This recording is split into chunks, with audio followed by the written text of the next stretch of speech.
প্ৰথমতে মোৰ চেনেললৈ আপোনালোকক ওয়েলকাম কৰিছো।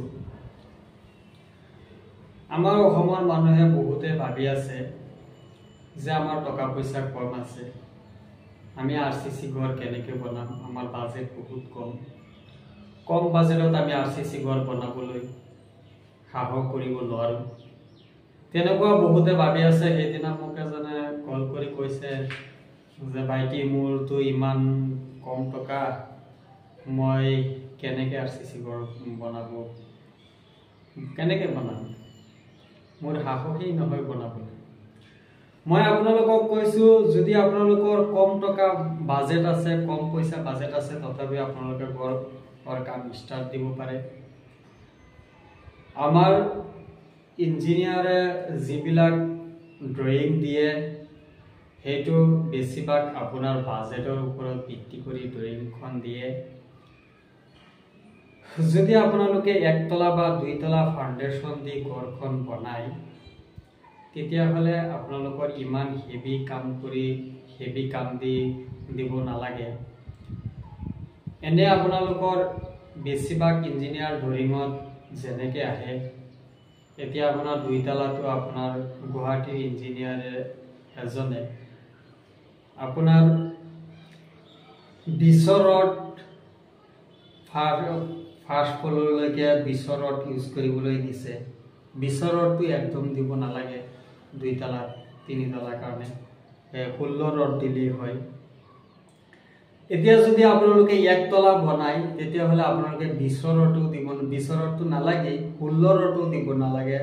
যদি আপোনালোকে 12 mm ৰড 4 চুটা ৰডটো যদি আপোনালোকে দিয়ে, 4 চুটা ৰড যদি আপোনালোকে ছডালকে দি পেলাই এটা ছাদ মাৰি দিয়ে, তেতিয়াহ'লে কোনো ধৰণৰ টেনশ্যন নাই। এনেকুৱা নাভাবিব যে আকৌ ভূমিকম্পৰ ফলত কি আমাৰ ঘৰখন বহি যাব নেকি, ভাঙি যাব নেকি, সেইবিলাক টেনশ্যন কৰিবলগীয়া একো নাই। বহুত কম বাজেটতো আপোনালোকে একতলা ফাউণ্ডেশ্যন দি ঘৰ বনাব পাৰিব। বহুতে ভাবিছে যে আৰসিসি বুলি ক'লেই যে ইমান টকা যায় বা বহুত হেভি কাম কৰিব লাগিব, ছাদ এটা বহুত ৱাইড থাকে, সেইটো কাৰণে যে ইমান হেভি লাগে, সেইবিলাক চিন্তা কৰিবলগীয়া একো নাই। আপোনালোকে কম বাজেটতো ঘৰ বনাব লাগে। আপোনাৰ কিমান টকা বাজেট আছে আমাৰ কণ্টেক্ট নম্বৰত আমাক জনাব পাৰে। আমি কিমান টকা খৰচা হ'ব, কিমান তলা ফাউণ্ডেশ্যন দিলে কিমান টকা, আপোনাৰ কিমান টকা বাজেটত ঘৰ বনাব বুলি ভাবিছে, সেইটো বাজেটত ঘৰখন হ'বনে নহয়, সেইটো পৰামৰ্শ আমি দিব পাৰিম। আমি যিটো কাম বৰ্তমান কৰি আছোঁ, বৰ্তমান যিটো কাম চলি আছে, সেইটো একদম কম টকাৰ বাজেটৰ কাম চলি আছে।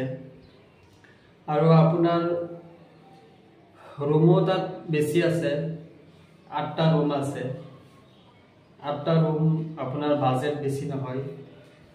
আপোনালোকে যদি কম বাজেটতো ঘৰ বনাব বুলি ভাবিছে, আপোনালোকে আমাক জনাব পাৰে। আমি কিমান বাজেটত কিমান ৰুম বনাব পাৰিব, বা একতলা ফাউণ্ডেশ্যন দি যদি ঘৰ বনায় বা দুইতলা ফাউণ্ডেশ্যন দি ঘৰ বনায় কম টকা বাজেটত, তেতিয়াহ'লে কিমান ৰুম বনালে কিমান টকা খৰচা হ'ব, সেই বিষয়ে আপোনালোকৰ লগত পৰামৰ্শ আমি দিম। আমি ইমান কথা নকওঁ, বেছি লম্বা নকৰোঁ, আজিৰ ভিডিঅ'টো ইমানতে শেষ কৰোঁ।